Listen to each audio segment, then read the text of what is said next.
Good morning from the office. North Georgia's only live online morning show. I am back. April Fools. This is what happens, folks, when you sit here every day and these guys have to listen to me right here 5 days a week, every day. Lonnie, I guess, played a pretty good spoof on me. He discussed, we got to vote for Captain America. I'm your host, BKP. I'm running a little behind. I will not have time. I did prepare, folks, for the entire, if you went on Facebook, I don't want you to get upset, and you've seen all the things we were going to do today, and I told you all this stuff, and we were going to do American Hustle Part 2, and all of that. I was doing it. I had no idea this was happening until 7:55 this morning. I did not know, but your host here is a good sport. And they wanted to spoof me this morning on April Fool's Day, so I'm okay with that. This is my WBKP and LJ. You don't know what that is? WKRP in Cincinnati, Herb Tarlick. This is my spring Herb Tarlick. If you don't know, I can't help you, folks. WBKP and LJ here, Herb Tarlick. WKRP in Cincinnati. Lying Bernie Sanders. Now, I got to get to a couple quick things. American Hustle Part 2. I did Part 1 yesterday. We'll put it up over the weekend. We are going to get Part 2 done. I'm going to run through some things very quick. April 1st, April showers bring May flowers. I hope everybody's safe out there. It was a long night with the weather. 8:30 here. We're going to run a little behind. Carlo being maybe 8:35. I got some things I got to get done here. But Carla's Corner. 9 o'clock, I have a special guest. Let's just call her Elaine. Elaine, special guest. She is going to be talking about Hillary Clinton. She's a co-host for 30 minutes. At 9:30, I'm going to have Georgia House Speaker David Ralston on the phone. We'll be talking to him for about 20 minutes this morning. Next Tuesday, the 9th District Congressional candidate, Dr. Paul Brown, will be here. And 10 a.m. this morning, don't miss North Georgia's only live morning newscast, the Morning Report with Kevin Hensley. Avocare 24-day challenge starts Monday. Go to fetchernews.com. Click on the Avocare button at the top. Now, going real quick, things I want you to check on, folks. I want you to check on real quick. I don't have time this morning because Lonnie took my time telling you to vote for Captain America, which I'm okay with that, all right? I just watched a movie the other day again. All right, ransomware. These are some things I'm going to give you to pay attention throughout the weekend. You've got homework to do, folks. I'm sorry. Ransomware. What is ransomware? Electronic. They took over MedStar Hospital computers. These hackers hack into your records, freeze them, do not allow them to be used or accessed, and until you pay the ransom, you don't get to use them again. $18,000 ransom, and they want to control all of our medical records. FBI says, hey, you got no choice but to pay it. Remember the last time? Why don't we just shoot these pirates, huh? Anyhow, ransomware, pay attention to this. Now, what I want you to pay attention to and look up this weekend, it's called Bitcoin. They cannot trace the ransom, so they use electronic transfer of Bitcoin. When you start looking into what Bitcoin is, you're going to be amazed, people. Okay, let's move on past that. Wisconsin, Donald Trump is down 10% in Wisconsin, okay? 10%. Now, Pop goes the weasel, as Jerry calls him. Rice Priebus on TV last night. Donald Trump goes to New York and he meets with the RNC and everything like that. But he's down 10%, Donald Trump is, in Wisconsin. Nobody's talking about the poll in New York where Donald Trump is at 56% and Cruz is down. Is that, let's see, 20, 30, 40, 50, 36. He's 20. Donald 56, Cruz 20. Nobody talking about that New York poll, but it's amazing how Trump is down 10%. We'll see what happens there. Trump can't wait to go into New York and tell the Northeast, not just New York, it'll play in New Jersey, it'll play everywhere, about Ted Cruz talking about New York values. Remember that? Donald Trump and his New York values. So that is something they're not talking about.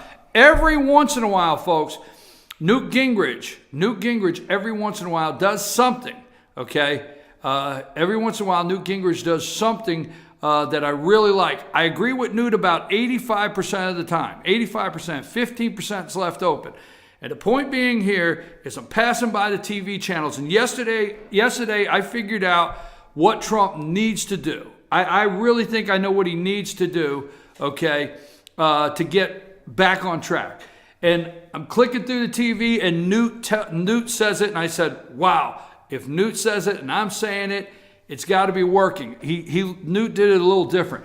Remember the Florida news conference Trump did? He came out, he did the Florida news conference, flags behind him, everything was good. He acted presidential, the whole 9 yards, and man, the next day, that's all the media could talk about is Donald Trump took a turn in the campaign, presidential, all the above.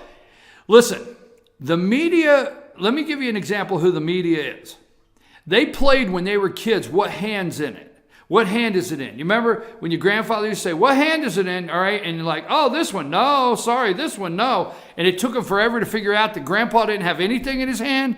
Okay. That's who the media is, folks. Okay. They played which hand is it in with grandpa. And it took them a while to figure out that grandpa didn't have nothing in his hands. That's who the media is. The point being is, folks, I got something with this. The point being is, if Trump will come out and just say that he wants to make a major announcement to the American people. He wants to address the American people. He has a major announcement about his campaign and what is taking place and what the future of his campaign may be. They will speculate for 3 days. He will get all the media. They'll speculate for 3 days. Is he getting out of the race? Is he quitting? Is he had enough? Blah, blah, blah. And they'll cover it. They'll all cover it, wondering what Donald Trump's really going to talk about. They'll all cover it. Okay? And Donald Trump can go up there on Monday night and he can give a presidential speech and actually say, as the front runner.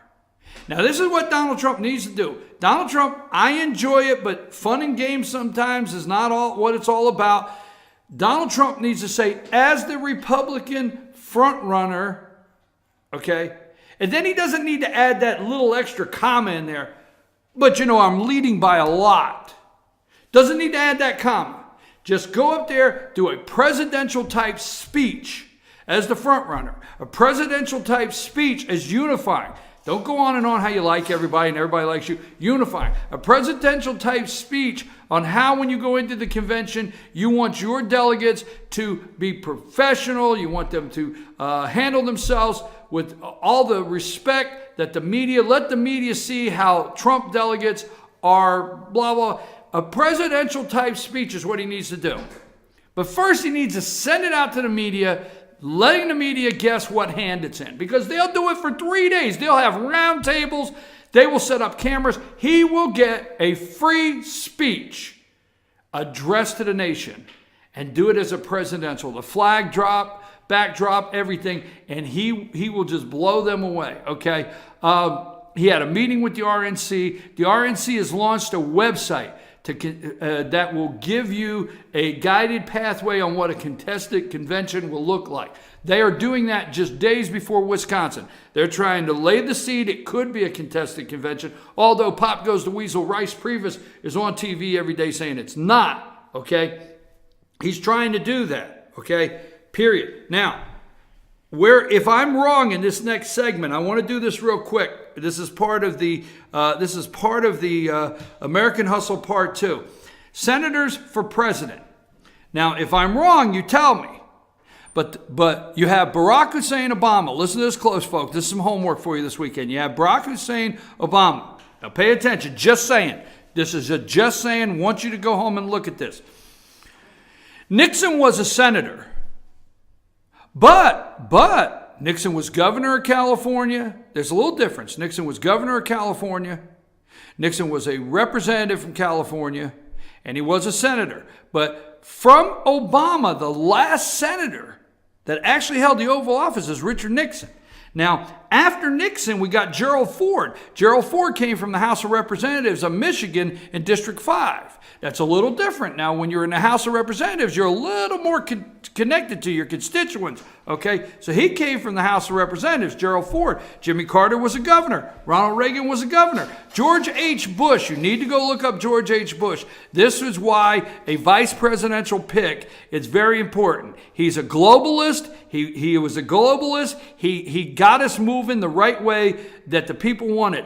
You will always hear how important the VP pick is. George H. Bush is the leading reason why a VP pick is so important. I got to move along real quick. You got to look at that ambassador to China, okay? But he was not a senator, okay? Bill Clinton, governor of Arkansas. George W. Bush, governor of Texas. Now I get up to Barack Hussein Obama.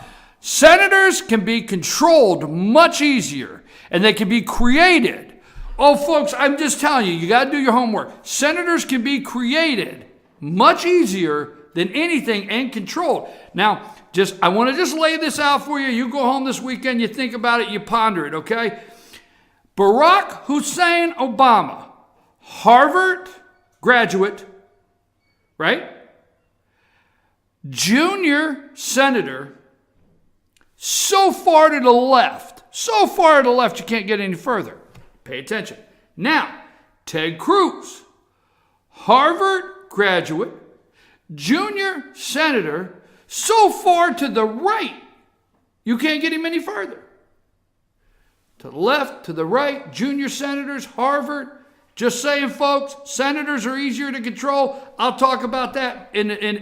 Senators are easier to be created, manipulated, controlled, and moved all the way through the system to do things the way they're supposed to. Just saying, folks, pay attention to that, all right? Don't have time to go into that. I told you this morning that David Rawson will be my guest. Now, something I want to do here real quick. This is the 9th District. I have a rule, okay? I have a rule. Now, I can't go in too deep. 9th District congressional campaign at this time, all right? I'm BKP, your host. Listen close, folks. There's 5 candidates.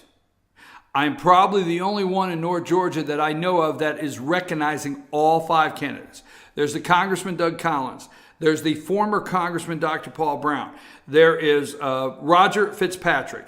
There is Mike Scapine and Bernie Fontaine, all 5. Now, I have a rule. I'm going to say this, and I'm not breaking the rule. The circumstances have changed. That's my joke, but as you well know, circumstances have changed. So I have a rule. My rule is that I invite, when I have debates, I don't do very many forums, but when I have debates, I invite all the candidates.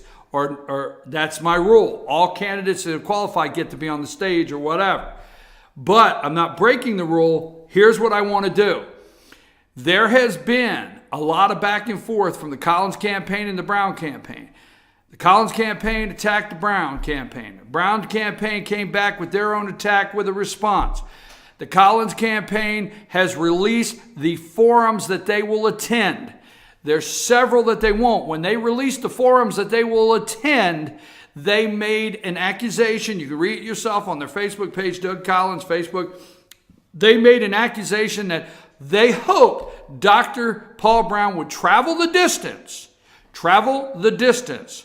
to these forums because they know how far away he lives out of the district. So they took a shot. It's on there in black and white. I didn't say it. They did. Okay? So they took a shot at him.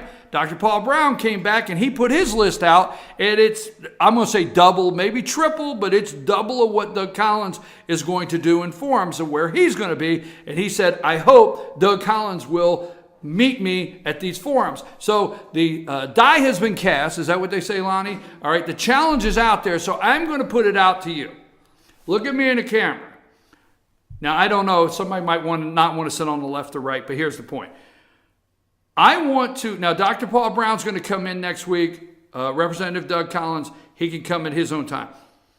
I want to offer right now Dr. Paul Brown and Congressman Doug Collins to sit down with me. Just the 2 of them. I know what you're saying. Well, what about your rule of all 5? Wait a minute. I understand that. But at this time, it seems to me evident that Congressman Doug Collins is only wanting to acknowledge Dr. Paul Brown as a candidate. And that is where it's going back and forth. So Doug Collins says, Paul Brown, under a criminal investigation, pending criminal investigation, doesn't live in the district, career politician. That's over here. Paul Brown says, Doug Collins, wants to just attack me because he doesn't want to talk about his voting record. That's over here. Folks, you can read it for yourself. You don't have to listen to me. I am this morning, it's day one of the challenge. And I'm going to do it every day. I'm going to put it on Facebook. I'm going to put it on Fetcher News. I'm going to put it on here Monday morning. I am challenging Dr. Paul Brown to sit here and Congressman Doug Collins to sit here. That's it. That's what I'm challenging this morning. I will be in touch. I will send an email to their campaign. If they want to call me, they want to send an email and accept before I get to say anything to them. If they want to say, I'll be here, what day? Go ahead. Send me an email. Say, I'll be there. I heard the challenge. I'll be there. What day? What day and what time? We'll work it out.